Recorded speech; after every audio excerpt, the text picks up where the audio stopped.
प्यारे बच्चों, projectile motion topic start हो चुका है और प्रोजेक्टाइल मोशन में हमने 2 लेक्चर पढ़ा भी दिया है, जिसमें कि range, time of flight, height, maximum range, maximum height, 2 projection angles for same range, ये सब फिनिश हो गया था और कुछ क्वेश्चन भी हमने सॉल्व कराया था।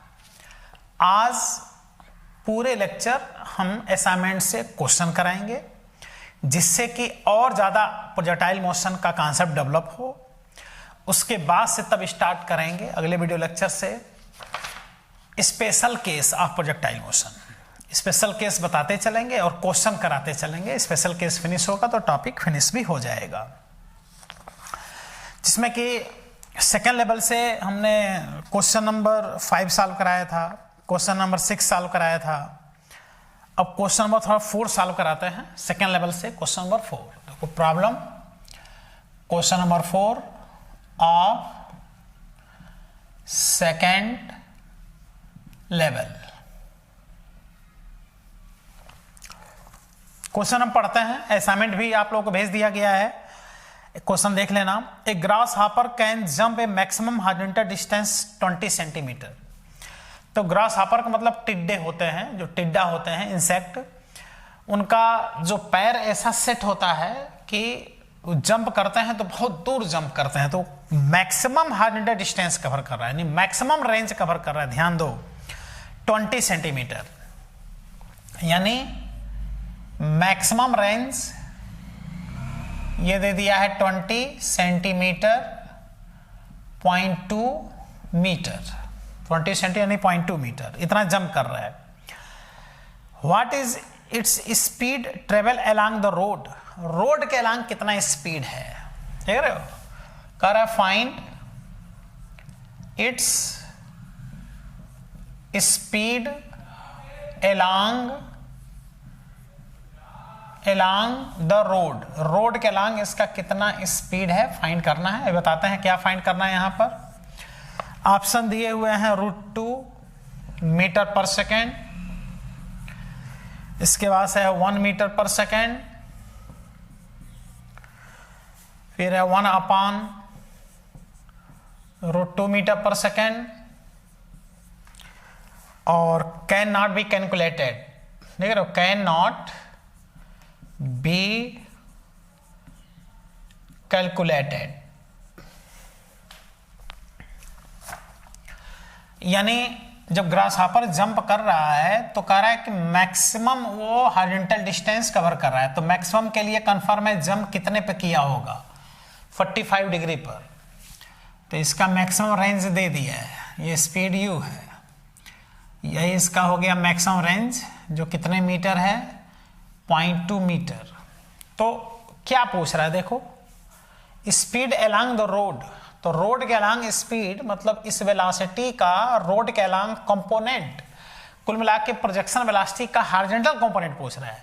u cos 45 पूछ रहा है, देख रहे हो, u cos 45 डिग्री को पूछ रहा है।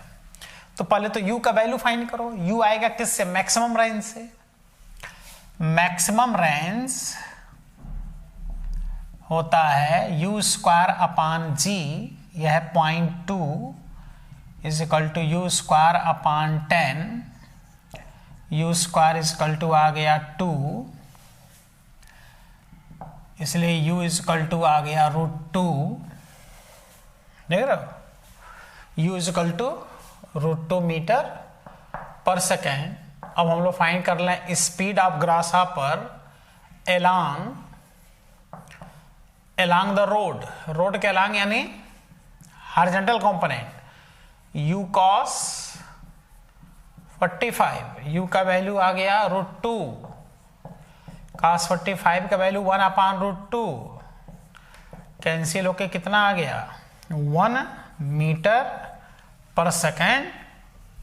रोड के अलोंग स्पीड है, रोड के अलोंग स्पीड का मतलब हॉरिजॉन्टल कंपोनेंट। आ गया समझ में। तो डियर इसको कंप्लीट करो, इसके बाद से आज पूरे लेक्चर अभी और क्वेश्चन सॉल्व कराते हैं।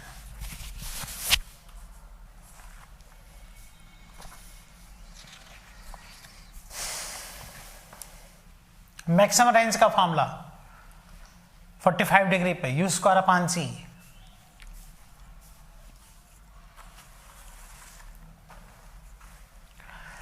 जितने क्वेश्चन होंगे अलग अलग वैरायटी के होंगे। 7 नंबर क्वेश्चन,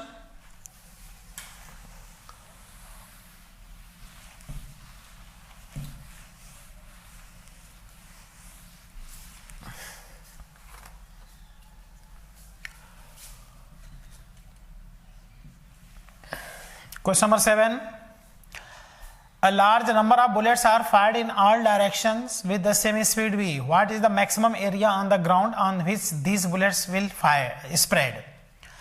कह रहा है large number of bullets fire किए जाते हैं। जैसे गन है, गन से बुलेट फायर किया, ऐसे इधर से निकला, फिर इसको घुमा दिया, इधर इधर घुमाया, चारों डायरेक्शन में इसे घुमा दिया, तो कितना मैक्सिमम एरिया को कवर करेंगे बुलेट्स? तो एक ही स्पीड से जब फायर करेंगे तो सब जाके एक निश्चित रेंज पे टकराएंगे। तो चारों तरफ घुमा दिया जाए तो एक सर्कुलर सरफेस एरिया बनेगा, सर्कुलर एरिया। लेकिन उसका भी मैक्सिमम एरिया निकालना है, तो एरिया मैक्सिमम होने के लिए रेडियस मैक्सिमम होना चाहिए, रेडियस मैक्सिमम होने के लिए रेंज मैक्सिमम होना चाहिए, रेंज मैक्सिमम होने के लिए ईच बुलेट को गन से 45 डिग्री पे फायर करना चाहिए। क्लियर हो गया? मैक्सिमम नाम ले लिया, इसी से क्लियर हो गया। तो ऑल अराउंड चारों डायरेक्शन में बुलेट्स को फायर किया जाता है। यहां पे गन है तो इधर फायर किया, इधर फायर किया, ऐसे चारों डायरेक्शन में फायर किया, तो ऐसे बुलेट जाकर के ऐसे टकराए तो एक निश्चित रेंज पे ही तो जाकर टकराएंगे। जैसे यहाँ आएगा तो यहाँ टकराएगा, इधर फायर करेंगे तो यहाँ आके बुलेट टकराएगा, इधर फायर करेंगे तो इधर, तो चारों डायरेक्शन में फायर कर रहे हैं, ये सब बुलेट्स आकर के यहाँ टकरा रहे हैं। तो यही एरिया हम लोग को फाइंड करना है। एरिया फाइंड करने के लिए हम लोगों को जो ये रेडियस चाहिए, ये मैक्सिमम चाहिए, और ये मैक्सिमम रेडियस ही क्या हो जाएगा? मैक्सिमम रेंज हो जाएगा। तो यही एरिया हम लोगों को क्या कर लेना है डियर? फाइंड कर लेना है, मैक्सिमम एरिया।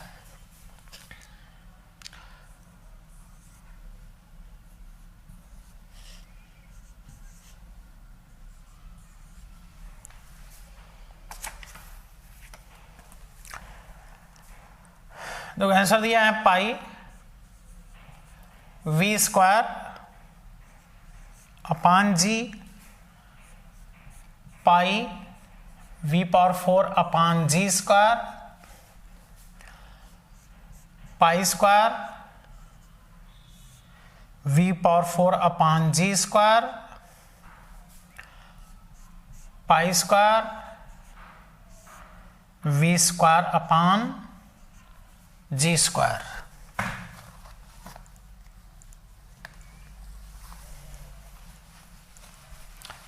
वही मैक्सिमम रेंज का फिर कॉन्सेप्ट लगा दो।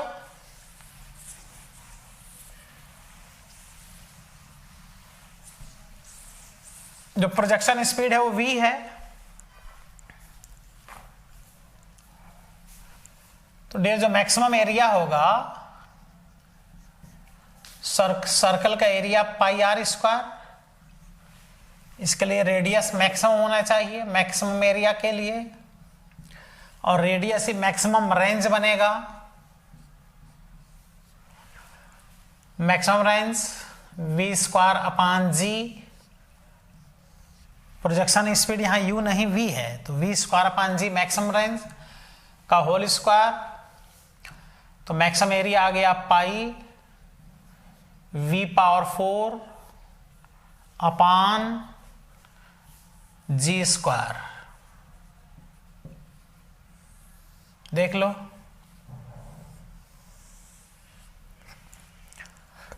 पाई v पावर 4 अपान जी स्क्वायर, ये आंसर आ गया।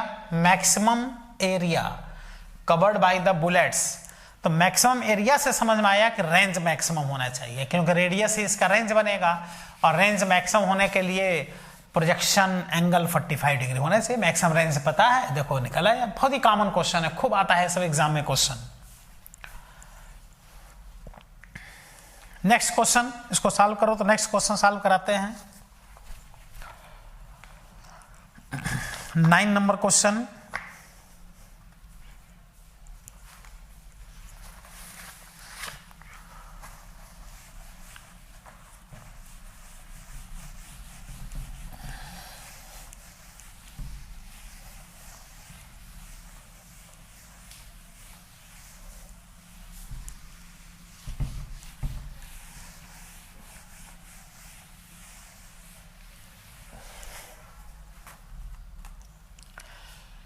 सेकेंड लेवल का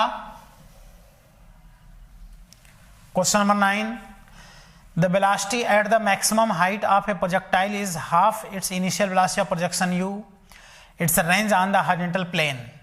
देख रहे हो, कह रहा है कि जब बॉडी को प्रोजेक्ट किया तो मैक्सिमम हाइट पर उसकी जो वेलोसिटी है वह इनिशियल वेलोसिटी का हाफ है, तो कितना उसका रेंज है, range on the horizontal plane. तो बॉडी को प्रोजेक्ट किया, X axis, Y axis, U speed से प्रोजेक्ट किया, मान लो एंगल थीटा है, एंगल नहीं दिया है। अब तुम ही बताओ, यही ना मैक्सिमम हाइट है, तो मैक्सिमम हाइट पर ये जो स्पीड होता है सबको पता है कि हॉरिजॉन्टल कंपोनेंट होता है u cos theta maximum height पर। तो ये रेंज पूछ रहे हैं। क्वेश्चन में क्या दिया है अभी बता रहे हैं।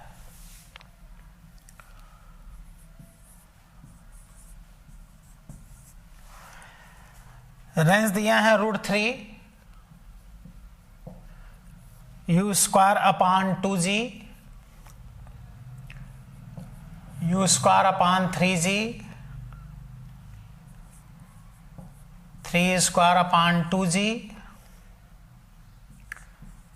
3 स्क्वायर अपॉन g। रेंज पूछ रहे हैं, रेंज तभी निकलेगा जब एंगल पता होगा।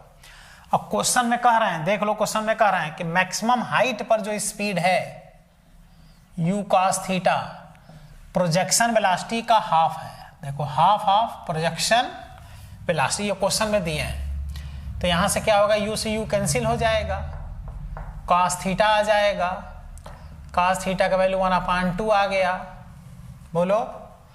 और ऐसा होता है cos 60 डिग्री पर, तो यहां से थीटा का वैल्यू आ गया 60 डिग्री।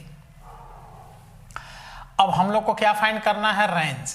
तो रेंज का फॉर्मूला होता है u square sine 2 theta upon g, तो हो जाएगा u स्क्वायर साइन 2 थीटा यानी 60 इंटू 2 120 डिग्री अपॉन g। अब यहां से देख लो u square upon g, sine 120 का वैल्यू निकाल लो, सोच लो। Sine 90 plus 30 cos 30, sine 90 plus 30 यानी cos 30, और cos 30 का वैल्यू √3/2 होता है। तो साइन 120 का वैल्यू हो जाएगा √3/2, तो ये आ गया √3 u स्क्वायर अपॉन 2g। देखो रेंज आ गया √3 u square upon 2g। Question में दिया है कि मैक्सिमम हाइट पे जो स्पीड है वो प्रोजेक्शन स्पीड का हाफ है। देख लो, तो मैक्सिमम हाइट पे स्पीड होता कितना है, u cos थीटा होता है, याद करो। वो तो मैक्सिमम हाइट पे बस हॉरिजॉन्टल वेलोसिटी बचता है, हॉरिजॉन्टल वेलोसिटी हॉरिजॉन्टल कंपोनेंट होता है u cos थीटा। तो मिला ना आंसर, क्लियर भी हो रहा होगा प्रोजेक्टाइल मोशन धीरे धीरे। कंप्लीट करो बेटा, और क्वेश्चन कराते हैं।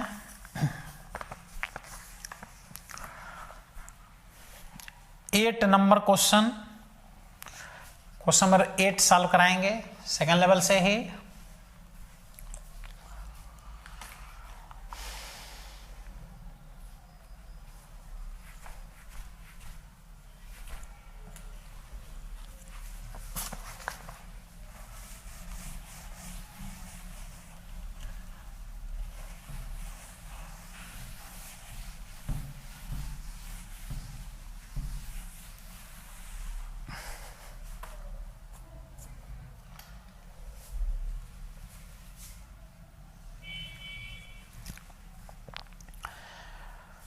A body is projected with speed v at angle theta with the horizontal। v speed से एक बॉडी को थीटा एंगल पर हॉरिजॉन्टल से थीटा एंगल पे प्रोजेक्ट कर दिया। On a short distance a circular arc is a good approximation to a parabola. What then the radius of the circular arc approximating the projectile motion near the top of its path. समझाते हैं। Question में कह रहा है कि एक body को v speed से प्रोजेक्ट कर दिया थीटा डिग्री पर, ये इसका पाथ बना, ये इसका हाईएस्ट पॉइंट हो गया। ठीक है, तो सबको पता है कि ये जो पाथ होता है ये पैराबोलिक होता है। कौन सा पाथ? पैराबोला। लेकिन कह रहा है कि टॉप मोस्ट पॉइंट पर थोड़े डिस्टेंस पर इसको अगर सर्कुलर आर्क मान लिया जाए, इसको पैराबोला ना मान के क्या मान लिया जाए? सर्कुलर आर्क अप्रॉक्सीमेटली मान लिया जाए, लगभग ये सर्कुलर आर्क है, पैराबोला नहीं है। तो हाईएस्ट पॉइंट पर यहां पर इसका क्या रेडियस बनेगा? जैसे मान लो इसका रेडियस अगर यहां बन रहा है, यहां रेडियस इसका बन रहा है, यहां बन रहा है, इसका ये अगर रेडियस बन रहा है ये, तो इसको मिला दें, तो इसको मिला दें, तो कह रहा है कभी ये पैराबोला नहीं है, ये इसका ये सर्कुलर है थोड़े समय के लिए। तो इसका सेंटर देखो यहां बन गया, तो इसका रेडियस फाइंड करना है कितना होगा। ठीक है, तो डियर जब भी सर्कुलर मोशन का कॉन्सेप्ट आता है तो सुने होंगे सर्कुलर मोशन में सेंट्रीपेटल फोर्स जब तक नहीं अप्लाई करोगे mv²/r तब तक क्वेश्चन सॉल्व नहीं होगा। तो पैराबोला को कह रहा है कि थोड़े समय के लिए सर्कुलर आर्क मान लें टॉप मोस्ट पॉइंट पर, तो उसका रेडियस बताओ कितना होगा। ऑप्शन लिख रहे हैं v² cos² theta upon g, v² cos² theta अपान 2g, v cos theta upon g, v² अपान g। बोलो, तो आओ सॉल्व करते हैं।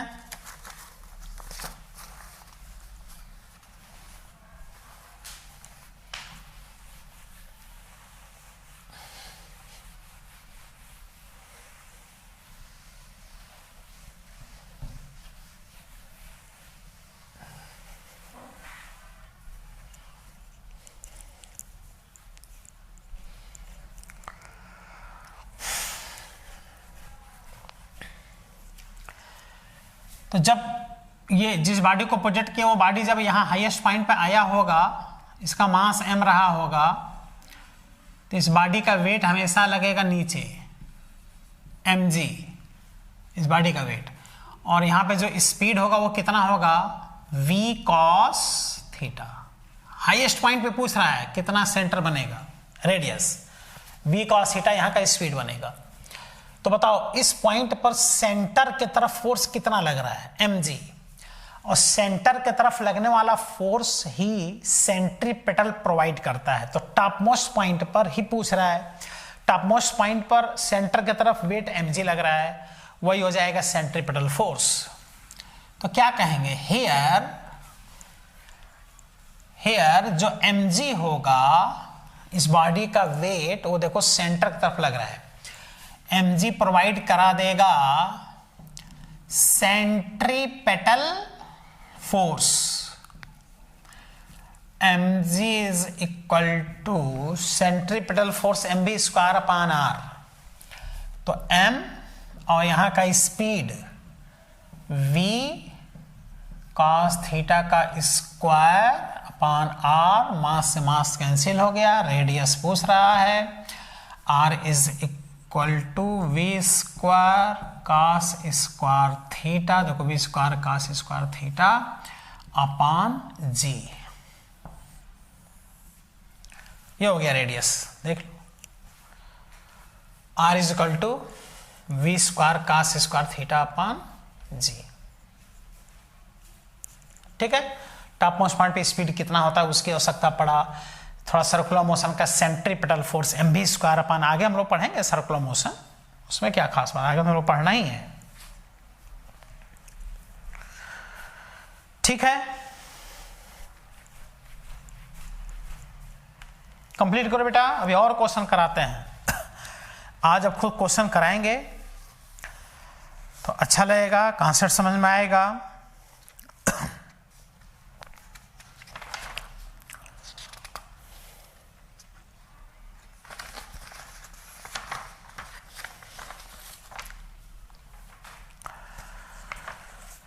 सेकंड लेवल से क्वेश्चन नंबर 16।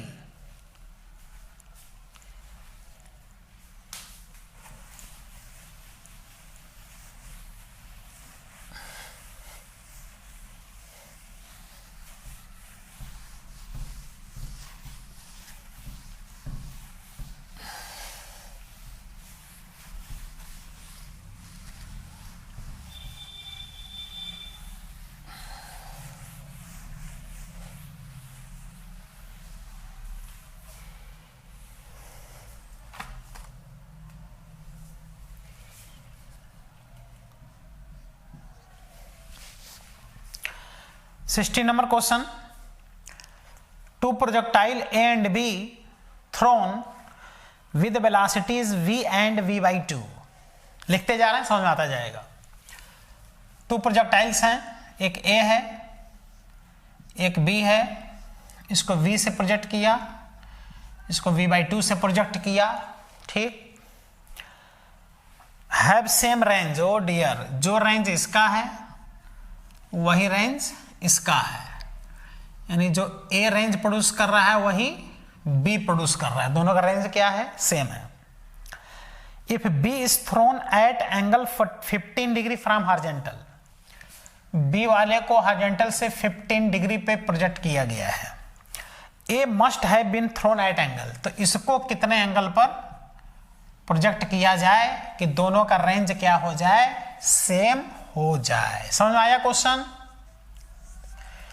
देखो ए ऑप्शन दिया है sine inverse 1/16, sine inverse 1/4, 2 sine inverse 1/4, half sine inverse 1/8, ठीक है। तो आओ डियर, देखो इसका रेडियस बराबर, रेंज दोनों का बराबर है, तो रेंज का फॉर्मूला लगा दो, u square sine 2 theta upon g, तो इसका देखो v square sine 2 theta upon g, इधर वेलोसिटी v/2 है, तो u स्क्वायर यानी v स्क्वायर अपान 4 हो गया, भाई स्क्वायर होता है ना, साइन 2 थीटा, तो 15 डिग्री का डबल 30 डिग्री अपान जी। सोच लो, अब ये ना कहना कि यहाँ 15 डिग्री है तो वहाँ 30 डिग्री कहाँ से आएगा, फॉर्मूले में 2 थीटा होता है। देखो जी से G cancel out, V square से V square cancel out, sine 2 theta is equal to 1/4 into 1/2, आ गया 1/8, इसलिए theta 2 theta is equal to sine inverse 1/8, theta find करना है, 2 इधर आ गया, theta is equal to half sine inverse 1/, कुछ क्लियर हो रहा है? ये ऑप्शन सही है, देखो हाफ साइन इनवर्स 1/8, दोनों का रेंज को बराबर कर दिया, एक एंगल दिया है दूसरे का एंगल पूछ रहे हैं।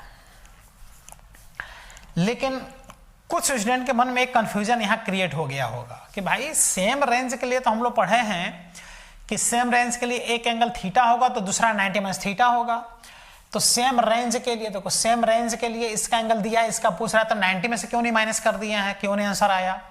तो डियर वो तब होता है, याद रखना, जब दोनों का प्रोजेक्शन वेलोसिटी सेम हो।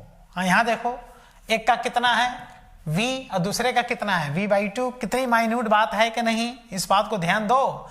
किसी स्टूडेंट के मन में आया होगा क्यों हम 90 में से माइनस कर दें, आंसर नहीं मिल रहा होगा, ये रीजन है। देख लो डियर कितनी माइन्यूट बात है।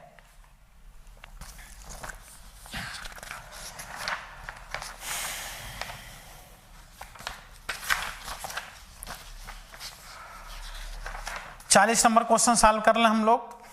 क्वेश्चन नंबर 40,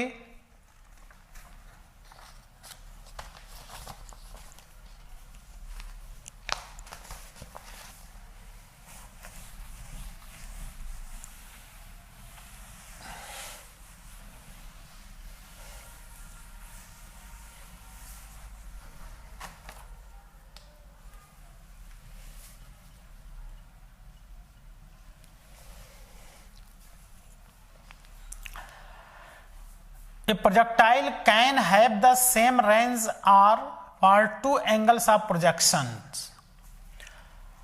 मतलब दो अलग अलग एंगल पे प्रोजेक्ट कर रहे हैं तो सेम रेंज कवर कर रहा है प्रोजेक्टाइल, यानी एक को थीटा पे प्रोजेक्ट करेंगे, दूसरे को 90 माइनस थीटा पे। If T1 and T2 be the time of flights in the two cases, then the product of the two times of flights are directly proportional to 1 upon r square, 1 upon r and r square। Question समझाते हैं, हमने बस अभी question पढ़ा है, question पढ़ने से कल नहीं समझ आएगा, पूरी बात समझाते हैं, ऑप्शन लिखते हैं, क्वेश्चन क्या कहना चाहते हैं पूरी बात बताते हैं। क्वेश्चन अलग से देखने की आवश्यकता भी नहीं पड़ेगा, बाद में अपना क्वेश्चन भी देख लेना कौन सा क्वेश्चन किस तरह से कराया गया। कह रहा है कि एक बॉडी को इस तरह से प्रोजेक्ट किया अलग अलग एंगल पर,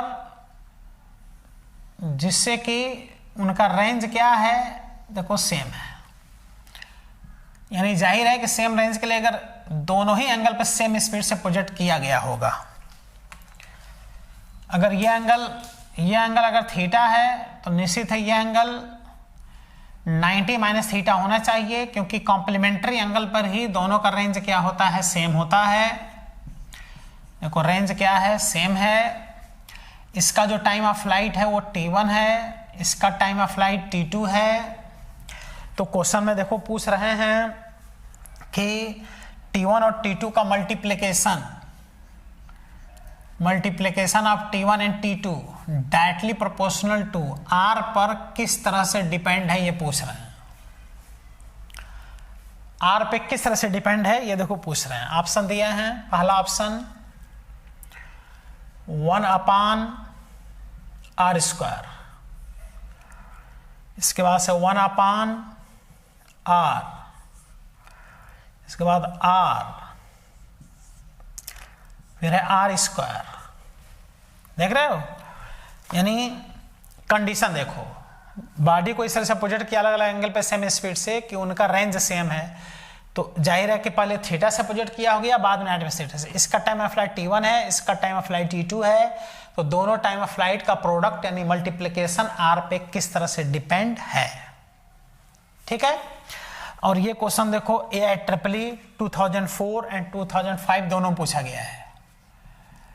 AIEEE कितना इंपॉर्टेंट क्वेश्चन है, 2004 2005 में पूछा गया है। आगे बढ़ो तो यही क्वेश्चन तुम लोग देख लेना, बस हम लिख दे रहे हैं। IIT Mains 55 number question IIT Mains 2019 में भी पूछा है। IIT 2019 में भी ये क्वेश्चन पूछा है, क्वेश्चन नंबर 55 आप सेकेंड लेवल देख लेना। ठीक है, जो आंसर आएगा वही उसमें भी दिया है, यहां भी दिया है। कितनी बार ये क्वेश्चन रिपीट किया आप समझ लो कि कितना इंपॉर्टेंट डियर ये क्वेश्चन है, अब तुम ही समझ लो। ठीक है, तो क्या करेंगे हम, पहले रेंज फाइंड कर लें, U square sine 2 theta upon G, फिर time of flight T1 find करें, इसका एंगल थीटा है तो हो जाएगा 2U sine theta upon G। उसका टाइम ऑफ फ्लाइट फाइंड करें, T2 2U साइन, इसका 2U साइन, उसका एंगल है 90 माइनस थीटा अपान G, तो यह जाएगा 2U sine 90 minus theta cos theta होता है। तो एक बात बताओ, एक थीटा है तो कैसे पता दूसरा 90 माइनस थीटा होगा, क्योंकि सेम रेंज दिया है। और यही तो पढ़े थे पिछले लेक्चर में कि सेम रेंज के लिए दो कॉम्प्लीमेंट्री एंगल होते हैं, एक थीटा दूसरा 90 माइनस थीटा। अब दोनों का प्रोडक्ट निकालना है तो निकालो, T1 का T2 से मल्टीप्लाई कर दो, T1 इंटू T2 है ना, T1 इंटू 2 मल्टीप्लाई करोगे तो 2 into 2 4, U into U square sine theta cos theta upon G into g square. अब देख लो यहां से 2U स्क्वायर ब्रैकेट में 2 sine theta cos theta upon G square, तो यह आ गया 2 अपान G और यहां से आ गया U square 2 sine theta cos theta, इसको कहेंगे साइन 2 थीटा अपान 1G है पहले से, देखो G स्क्वायर है ना, 2 बार लिख दिया। तो ये जो T1 और T2 का मल्टीप्लिकेशन आ गया, ये आ गया 2 और ये देखो रेंज है, रेंज 2R अपान G। तो देखा जाए तो T1, अच्छा जो IT मेंस में देख लेना क्वेश्चन 55 ये जो पूछा है उसमें यहां तक आंसर पूछा है पूरा, और इस साल हम जो सॉल्व करा रहे हैं उसमें केवल प्रोपोर्शनलिटी पूछ रहा है। तो केवल प्रोपोर्शनलिटी में देखो R पे किससे डिपेंड है, तो देखो R के डायरेक्टली प्रोपोर्शनल है। बहुत ही कॉमन क्वेश्चन, बहुत ज्यादा रिपीट करता है। ये देखो R क्या हो गया ना, डायरेक्टली प्रोपोर्शनल, ये आंसर आ रहा है। तो रेंज का भी फॉर्मूला अप्लाई करना पड़ा, T1 T2 भी अप्लाई करना पड़ा, कॉम्प्लीमेंट्री एंगल, 4-5 कॉन्सेप्ट जब मिला तब जाके क्वेश्चन क्या हुआ, सॉल्व हो गया। और ये सब ऐसे क्वेश्चन है कि एक बार सॉल्व कर लो तो हमेशा इसका आंसर क्या रहता है, याद रहता है।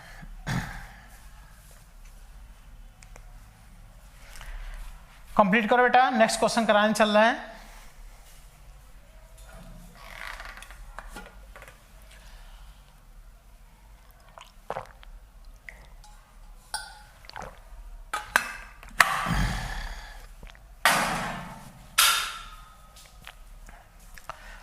कंप्लीट हो गया, नेक्स्ट क्वेश्चन कराने चल रहा है अब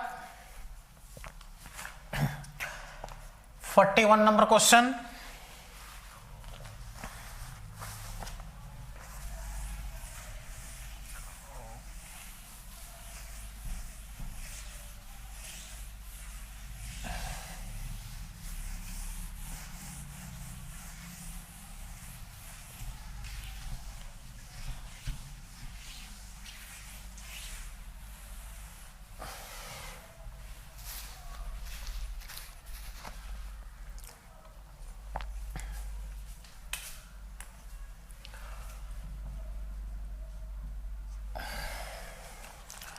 question 41 of second level.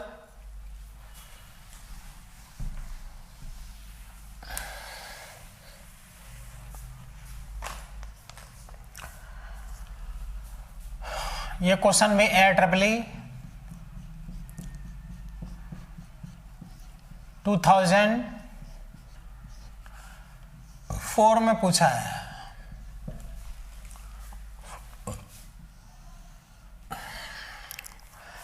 A ball is thrown from a point with speed v0 at an angle of projection theta from horizontal। चलो ठीक, कह रहे एक बॉल को v0 स्पीड से किसी पॉइंट से प्रोजेक्ट कर दिया,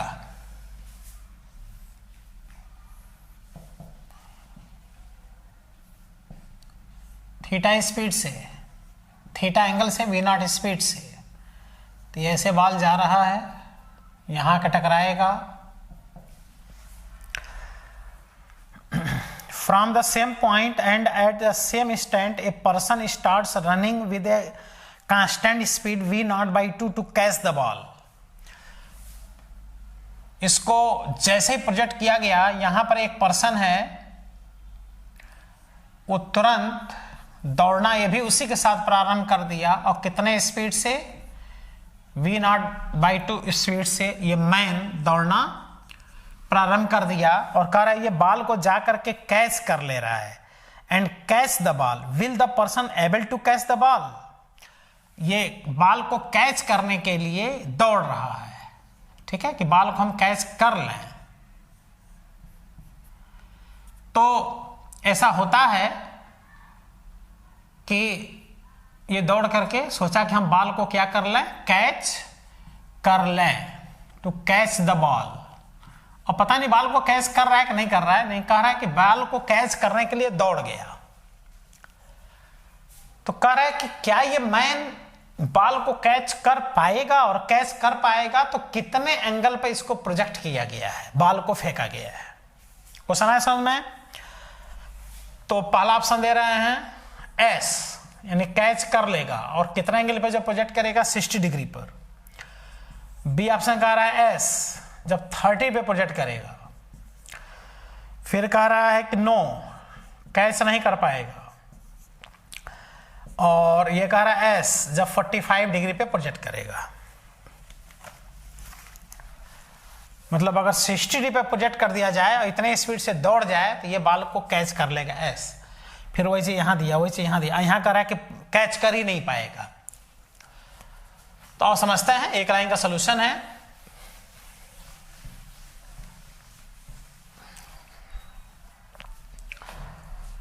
ऐसा तुम देखते हो कि क्रिकेट खेलते समय जब बैट्समैन बॉल पर किक करता है तो बॉल प्रोजेक्टाइल मोशन बनाते हुए फील्ड में आगे बढ़ता है बाउंड्री की तरफ, और जो फील्डर होता है वो दौड़ना प्रारंभ करता है बॉल के नीचे नीचे बॉल को कैच करने के लिए। तो कभी कभी क्या होता है कि वह फील्डर वहां तक पहुंचा, उसी के पहले ही बॉल ग्राउंड पे टकरा गया।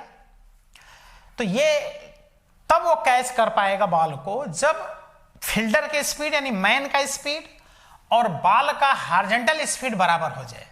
तो जब दोनों का हॉरिजॉन्टल स्पीड बराबर हो जाएगा तो हॉरिजॉन्टल डिस्टेंस एक समान समय में दोनों कवर कर लेंगे और वो दोनों कैच कर लेंगे। वो फील्डर बॉल को क्या कर लेगा, कैच कर लेगा। इलाहाबाद में क्रिकेटर एक थे मोहम्मद कैफ। मोहम्मद कैफ बहुत ही अच्छा फील्डर थे। उनकी ये विशेषता होती थी कि बॉल के नीचे जब दौड़ते थे तो निश्चित है वो बॉल को क्या कर लेते थे, कैच कर लेते थे। अगर महसूस होता था कि नहीं हमारे पहुंचने के पहले बॉल गिर जाएगा तो उनकी ये विशेषता थी कि वह हवा में अपने को ऊपर उठा देते थे, एकदम अपने शरीर को ग्राउंड के पैरेलल करके हवा में उड़ करके और अपने बॉडी को रेंज बना लेते थे और हाथ से बॉल को कैच कर लेते थे। उनकी ये विशेषता थी। मोहम्मद कैफ प्रयागराज इलाहाबाद के बहुत अच्छे क्रिकेटर फील्डर। तो कुल मिलाकर के हम ये देख रहे हैं कि मैन में कौन सा स्पीड है, हॉरिजॉन्टल, और बॉल में हॉरिजॉन्टल वर्टिकल दोनों है। तो मैन की स्पीड और बॉल की हॉरिजॉन्टल स्पीड को बराबर कर दो। तो टू कैच द बॉल को कैच करने के लिए मैन का हॉरिजॉन्टल स्पीड तो है ही है v0/2, ये बराबर होना चाहिए इस बॉल का हॉरिजॉन्टल कंपोनेंट। तो v0 cos theta equal to v0 से v0 cancel, cos theta equal to 1/2 equal to cos कितने डिग्री, और डियर थीटा इक्वल टू कितने डिग्री। अगर 60 डिग्री पर बॉल प्रोजेक्ट किया गया हो तो निश्चित है वो बॉल को क्या कर लेगा, कैच कर लेगा। देख लो, समझ में आया सबको। तो आज हम ये आंसर देखो ये, तो आज हम पूरे लेक्चर क्या किए हैं, ढेर सारा क्वेश्चन आज हम सॉल्व कराए हैं। अब अगले टर्न पर हम स्टार्ट करेंगे dear special case. Special case के साथ जबरदस्त क्वेश्चन सॉल्व कराएंगे, स्पेशल केस बताते जाएंगे, क्वेश्चन सॉल्व कराते जाएंगे। Thank you.